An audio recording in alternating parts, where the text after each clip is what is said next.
had to realize that I was worth loving, loving, loving. I had to realize that I was worth loving, loving, loving. Hello, and welcome to the Worth Loving Podcast. I am your host, Keana W. Mitchell. I am so glad that you're here, and I hope you're giving yourself permission to slow down for a minute. Whether you're listening on your commute, during a walk, or while you're folding clothes, I want you to feel space to feel like this is a soft landing place, a moment to breathe, reflect, and reconnect with yourself. Today, we're diving into a topic that many people wrestle with but rarely talk about. Honestly, this is the difference between emotional intimacy and physical intimacy, and which one actually builds stronger, healthier connections. This isn't about shaming anyone's choices or telling you how to date. It's not about telling you not to have physical intimacy or to have physical intimacy. It's just about understanding what creates real connection, what really strengthens relationships, and what helps you feel safe, seen, and valued. And because this is the Worth Loving Podcast, we're approaching this conversation with curiosity, compassion, and a trauma-informed lens. So that means we've acknowledged how your past experience, attachment patterns, and nervous system response shapes the way you connect with other people emotionally and physically. My goal today is to help you understand why certain relationships feel deep even when they're not, and why physical closeness can sometimes create emotional confusion, and why emotional intimacy is often the missing in relationships that feel unstable or inconsistent. We are going to break this down in a way that is relatable and grounded. And it's grounded in real psychological research because you deserve clarity, not chaos. Before we jump into today's topic, let's take a minute to revisit last week's episode of the podcast because it does set the perfect foundation for today's conversation. So last week we talked about love bombing versus genuine interest. And honestly, that episode hit home for many of you. In that episode, we talked about how love bombing often feels like connection, but it's really intensity disguised as intimacy. It's really fast, it's overwhelming, and it's inconsistent. And it can activate your nervous system in ways that feel familiar if you've experienced trauma or unstable relationships in the past. We also talked about how genuine interest looks completely different. It's steady, it's paced, it respects your boundaries. It doesn't rush you into emotional or physical closeness. Genuine interest gives you space to breathe and actually get to know the person in front of you. And one of the biggest takeaways from last week's episode of the podcast was that intensity is not intimacy. Just because someone comes on strong doesn't mean they're emotionally available or capable of building a healthy connection. Doesn't even mean that they're going to be a good partner. This matters for today's conversation because love bombing often creates the illusion of emotional intimacy, when in reality, the relationship is being held together by physical closeness, flattery, or fast-track vulnerability. So when you understand the difference between genuine connection and emotional manipulation, you are better equipped to recognize what intimacy actually feels like. And that brings us right into today's topic. So if you missed last week's episode of the podcast, I strongly encourage you to go back and listen to it. I have included a link in the show notes to last week's episode of the podcast so that you can go back and listen to it whenever you have the time. Before we get to today's topic, here is an ad from one of our sponsors. Ready to discover the love of your dreams? It starts with learning to love yourself. Join me, relationship coach Keana W. Mitchell, inside the Worth Loving Collective, a safe, healing space on school where we explore self-worth, resilience, and authentic connection. For just $97 a month, you'll gain access to trauma-informed courses, supportive conversation, exclusive insights from my podcast, Music and Therapy, and a nurturing community that helps you heal, grow, and build the relationship you desire. This isn't just a membership, it's your journey to empowerment and lasting love. You can think of it as being your therapy session that is on demand. So if you are ready to invest in your healing and step into the love you're worth, sign up today. The link to join the Worth Loving Collective is in the show notes. Let's build the life and love you were always meant to have.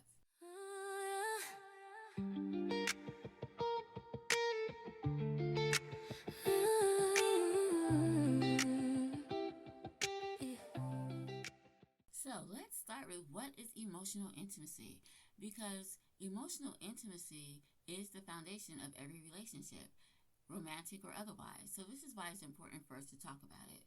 Emotional intimacy is the experience of feeling safe enough to be fully yourself with someone. It's the ability to share your thoughts and your fears, your dreams, insecurities without feeling judged or dismissed. It's built slowly. Remember, I said slowly, not quickly. It's built slowly through consistent actions, honest communication, and mutual vulnerability, which means both of the people involved are vulnerable, and it's not one person being vulnerable while the other person is withholding. Psychologist Dr. Sue Johnson, the creator of emotionally focused therapy, describes emotional intimacy as the core of securing bonds. Her research shows that humans are wired for emotional connection, and when we feel emotionally safe, our nervous system relaxes. We communicate better, we trust more deeply, we show up more authentically. Emotional intimacy is what allows you to feel known and not just seen. Dr. John Gottman, one of the leading researchers on relationships, found that emotional responsiveness, the ability to tune into your partner's feelings and respond with care, is one of the strongest predictions of long-term relationship success. So in other words, emotional intimacy isn't operational, it's essential. From a trauma-informed perspective, emotional intimacy can feel scary if you've been hurt before. Vulnerability may feel dangerous. Opening up may feel like a huge risk. But emotional intimacy is also where healing happens. It's where you learn that connections don't have to be chaotic or painful. It can be steady, it can be safe, it can be mutual. Emotional intimacy is the slow burn, the kind of connection that deepens over time and creates a bond that feels grounded, secure, and real. Now let's talk about physical intimacy. Physical intimacy includes everything from holding hands to cuddling to sexual connection. It is the physical expression of closeness, and it can absolutely strengthen a relationship, but only when it's supported by emotional intimacy. Physical intimacy can feel bonding because it releases oxytocin, the connection hormone. It can create warmth, comfort, and closeness. But here's where things get complicated. Physical intimacy can also create emotional confusion, especially if emotional intimacy isn't present. It can make you feel connected to someone you barely know. It can make red flags feel less red. It can make a relationship feel deeper than it actually is. Research published in the Journal of Sex and Marital Therapy shows that physical intimacy enhances relationship satisfaction when emotional intimacy is already established. So, do I need to repeat that again? Okay, I'm going to repeat that again. So, this research published, it shows that physical intimacy enhances relationship satisfaction when emotional intimacy is already established. But when emotional intimacy is missing, physical intimacy often leads to anxiety, insecurity, or attachment activation, especially for people with trauma histories. From a trauma-informed perspective, physical intimacy can become a coping mechanism. It can be used to feel temporarily safe, wanted, or close. It can be used to avoid emotional vulnerability. Some people rush into physical intimacy because it feels easier than opening up emotionally. Others use it to maintain a connection that isn't emotionally fulfilling. Physical intimacy is not the problem. Okay, that's good to know. Physical intimacy is not the problem. The problem is when physical closeness replaces emotional closeness, or when it becomes like the only form of intimacy in the relationship. So the question is, which one builds stronger bonds? Emotional intimacy or physical intimacy? Which one? The answer is clear. Emotional intimacy creates deeper, more secure, and longer lasting bonds.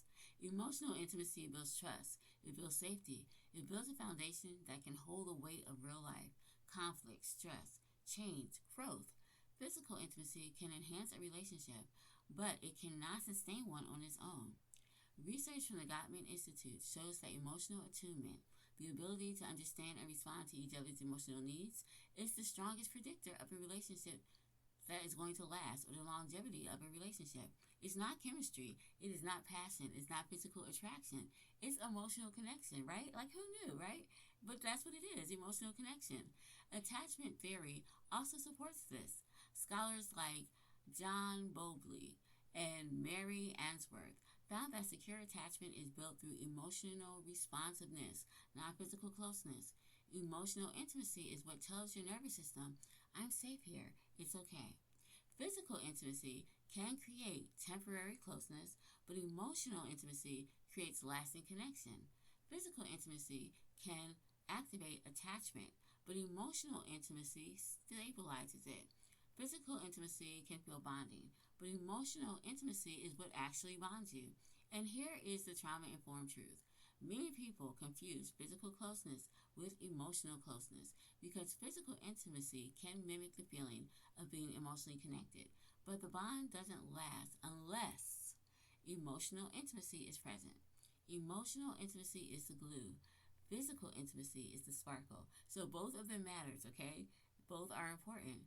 But the one that builds the foundation for intimacy and the one that enhances it is emotional intimacy. So let's talk about why so many people, especially those with trauma histories, prioritize physical intimacy before emotional intimacy. First, our culture romanticizes physical chemistry. Movies, music, social media makes it seem like passion equates connection.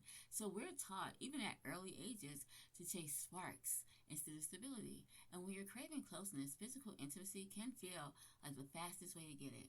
Second, emotional intimacy requires vulnerability. It honestly requires you to be honest. I know. It requires letting someone see the parts of you that feels messy or unloved or unlovable. For many people, that feels terrifying. Physical intimacy, on the other hand, can feel easier. It's an easy way to feel close without having to open up emotionally. Third, trauma plays a huge role if you grew up in environments where emotional needs were ignored, dismissed, or punished. Emotional intimacy may feel unsafe. Your nervous system may interpret vulnerability as danger. Physical intimacy may feel like the safer route because it provides temporary comfort without any emotional exposure. And fourth, physical intimacy can create the illusion of connection. It can trick your brain into believing that the relationship is deeper than it is. This is especially true when oxytocin is released. It creates a sense of bonding even when emotional intimacy is missing. And finally, many people simply haven't been taught how to build emotional intimacy because if you think about it, that's not what we're taught in our culture. It's mostly about romance and knight in shining armor kind of thing. How you find your one true love, and it's just like this big thing of romance, romance, romance. But no one has ever really talked about, well, very few people have talked about how sometimes having a good relationship is not about the spark, it's not about the passion, it's about emotional intimacy, how it's about being vulnerable, how it takes time and not something that happens quickly. And in our culture and in today's society, we want things quickly. In the movies, it happens quickly. Even in our fairy tales, right? It happened quickly. So this is why this gets lost in translation that emotional intimacy is important. We know how to flirt.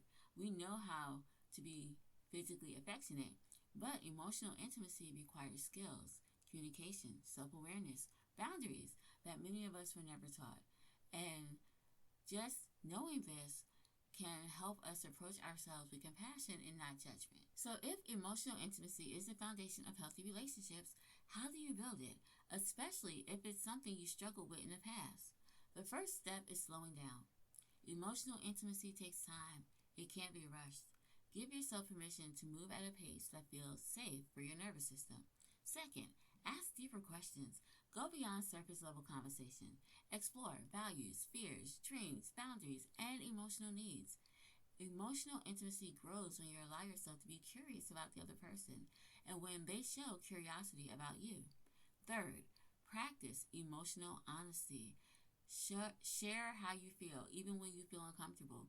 You don't have to overshare or trauma dump. Just be real. Emotional intimacy is built through small, consistent moments of truth. Fourth, check in with your body. Notice how you feel around the person.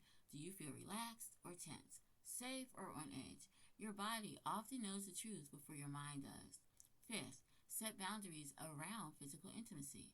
This isn't about rules or morality, okay? It is about giving yourself space to build emotional connection without the confusion that physical intimacy can create too early. Six, look for consistency. Emotional intimacy grows when someone shows up the same way over time. Pay attention to patterns, not promises. And finally, allow emotional intimacy to be mutual. You shouldn't be the only one opening up about or asking questions or creating safety. You should not be the only one doing that. The other person should be doing that as well. Healthy emotional intimacy is reciprocal. It's a dance, not a performance, okay? So, let's talk about some red flags and green flags when it comes to emotional and physical intimacy. There are signs that can help you understand whether a connection is building in a healthy direction or not. So, red flags. One major red flag is when physical intimacy moves quickly while emotional intimacy stays shallow. If someone is eager to be physically close but avoids deeper connections, that's a sign of emotional unavailability. Another red flag is feeling confused after physical intimacy, like you're bonded but not actually known.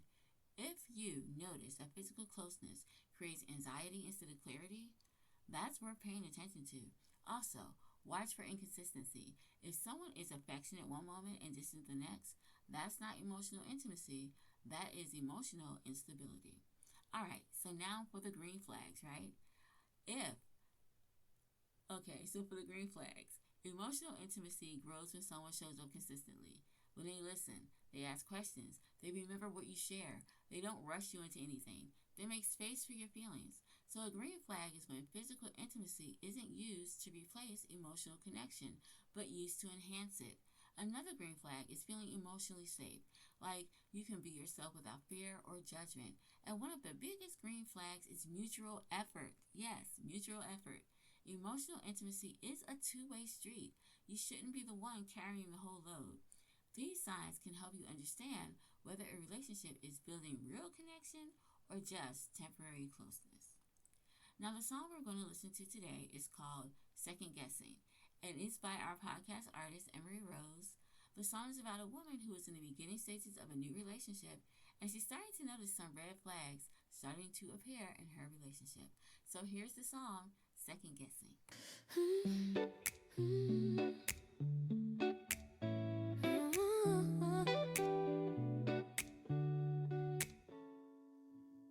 He loves me, he loves me not.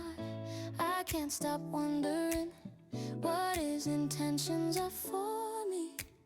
He says I'm the only one in his life, and one day he wants me to be his wife.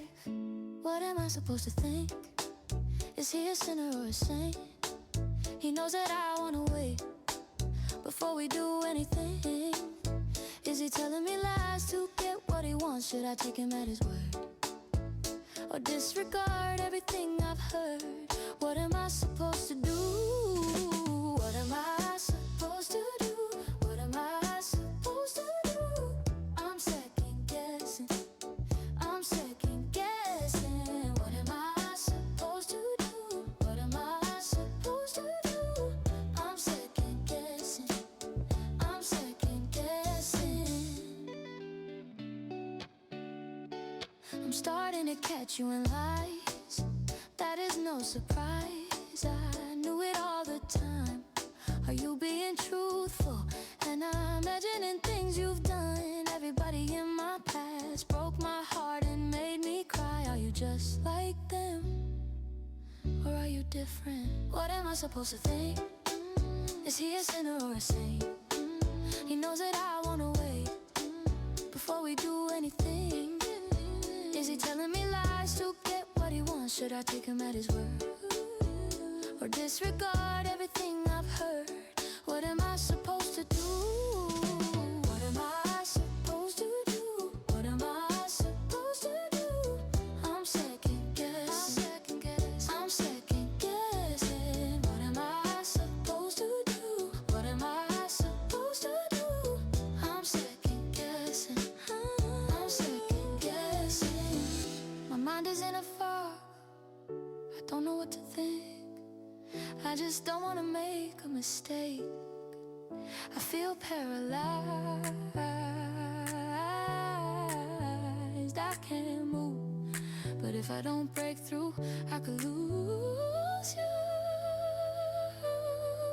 What am I I supposed to do? What am I supposed to do? I'm second guessing.